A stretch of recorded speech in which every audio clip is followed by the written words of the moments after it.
بسم الله الرحمن الرحيم والحمد لله رب العالمين والصلاة والسلام على أشرف الأنبياء والمرسلين سيدنا محمد وعلى آله وأصحابه أجمعين أما بعد.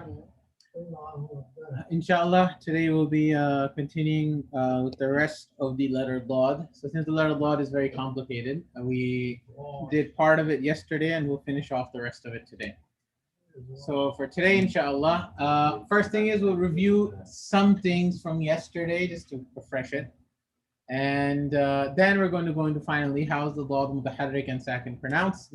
And finally, 3 errors that happen when or may happen when pronouncing the letter Daad.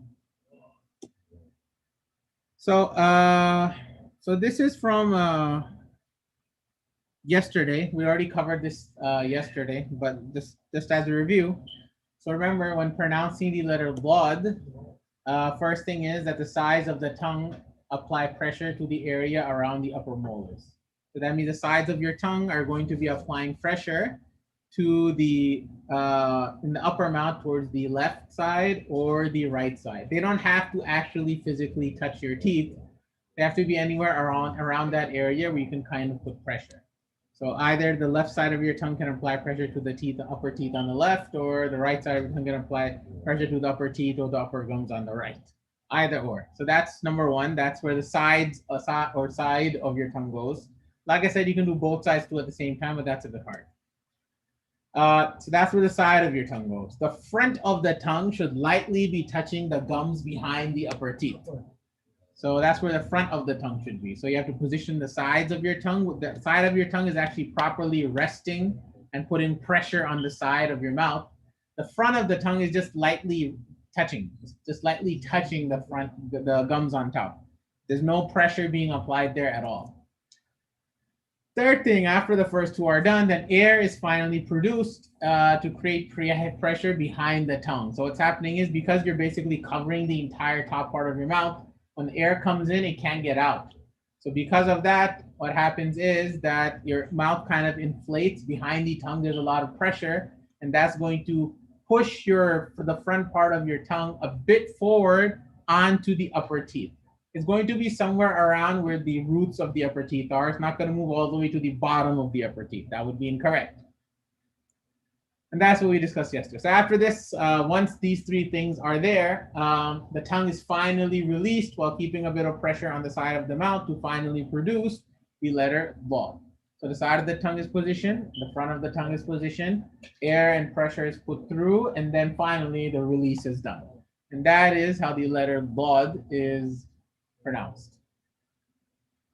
Now, just we already went through this yesterday, but just as a reminder, so as you can see, the front of the tongue is going to be somewhere around that area, and it's only going to be touching it.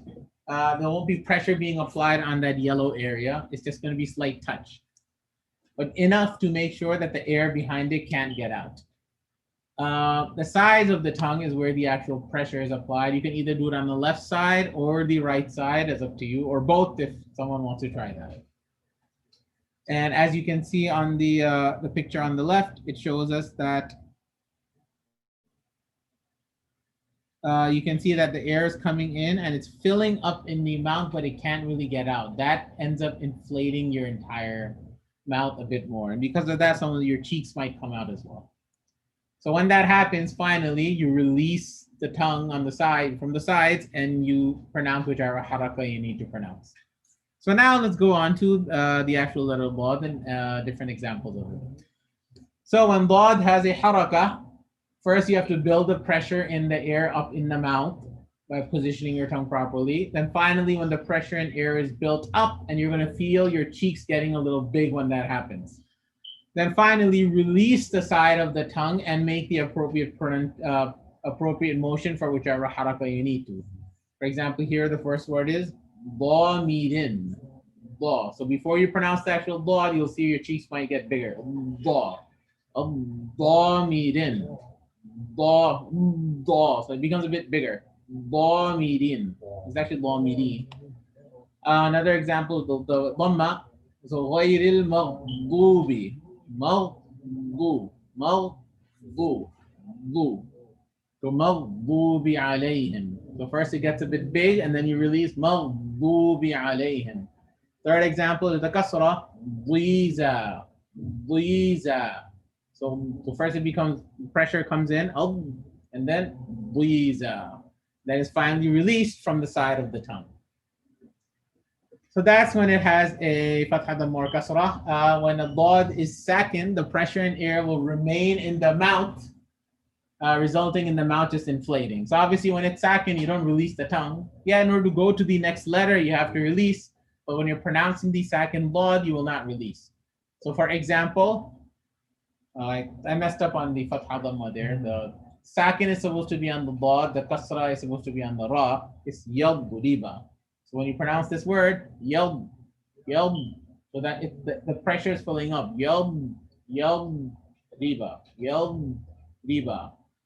And the next one's walau, walau, walau, then boiling. So walau, so that pressure builds up. Walau, walau, so that the pressure has to build up first. So walau bo, walau bo, so walau bolin.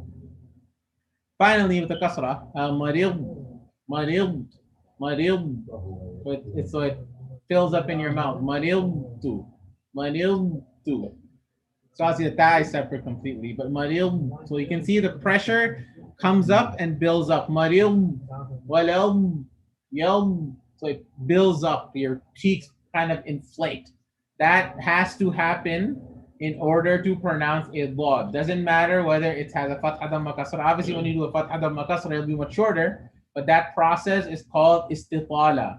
Istitala means elongation. So whenever a dad generally comes in the Quran, especially when it's sakin, it will slow you down. But that slow down is part of the quality of dad called istitala.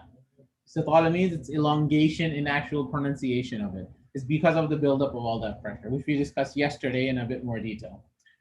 So that's the letter dad. Now let's go through some common errors, and inshallah we'll end off. First error with the letter dad. So obviously this is aside from things that are very obvious, like someone putting their tongue in the completely wrong area, but it's error in relation to what I've mentioned. So the letter dad requires the air and pressure behind the tongue, not behind the mouth, behind the tongue to move the tip of the tongue forward. So when you bring in all of that air, the air gathers behind the tongue and it moves the tongue slightly forward. If a person moves the front of the tongue forward on purpose, so what's supposed to happen is you put the front of your tongue on the gums right behind your upper teeth, and then you build in the pressure. Walel, walel. So your tongue will slightly get pushed forward. If you purposely put your tongue forward without the pressure actually doing it, what that means is before the air even comes, before the pressure even comes, you yourself start moving your tongue more down. What's gonna happen is instead of a dad, you're gonna produce a ta. You're gonna produce a ta. Because in order for the dad sound to come out, the pressure has to come first. If there is no pressure, it's a ta. It's a ta. So you have to let the pressure build up. Walel ba. Walel, that pressure has to come in. Walel ba. If you don't let the pressure come in, walel ta. It'll be a ta. It'll turn into a ta instead.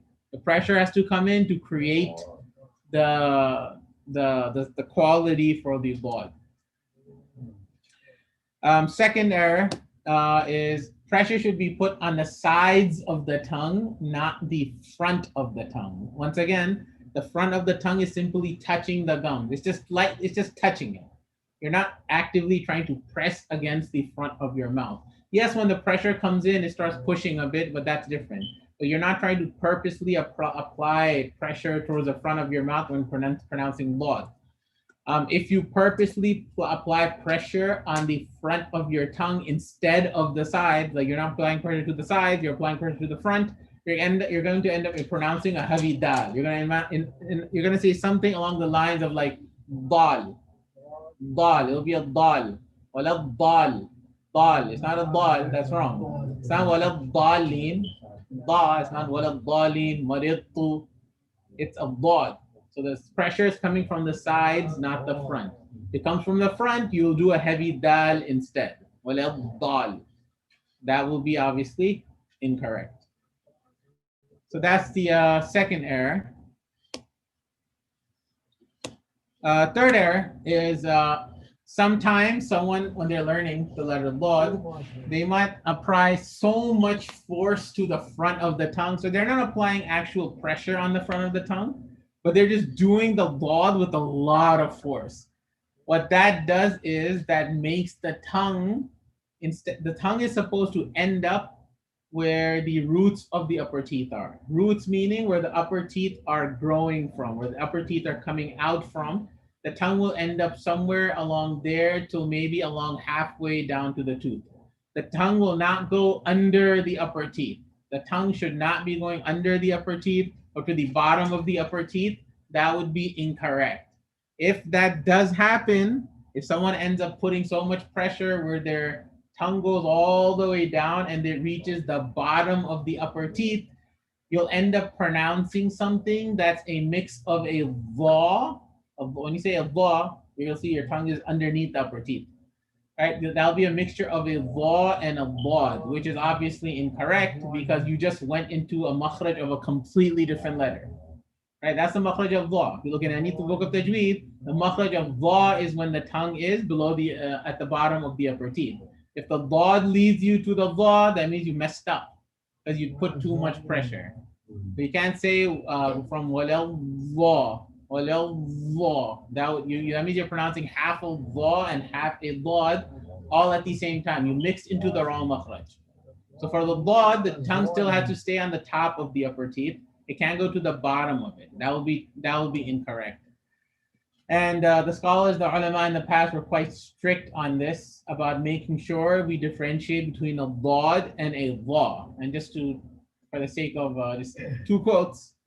So there's two quotes here. First, this first quote is by Imam Abu al-Abbas al-Harrani rahmatullah alayh. He passed away in 618 after Hijrah. So this is really far back, 7th century Islam, really, really, really far back. So he's one of the imams of this. He's way before the later scholars of Tajweed, like Imam Ibn Jazari rahmatullah alayh. He's way before that. So he says, I swear by your life, Daad's makhraj. Makhraj means the place where you pronounce a letter from. Daad's makhraj is surely distinct from the makhraj of the letter Da in the talaffuz during pronunciation. They're recited from two completely different places. Two completely different places. If someone starts pronouncing a Daad from a Da, that means you messed up, obviously.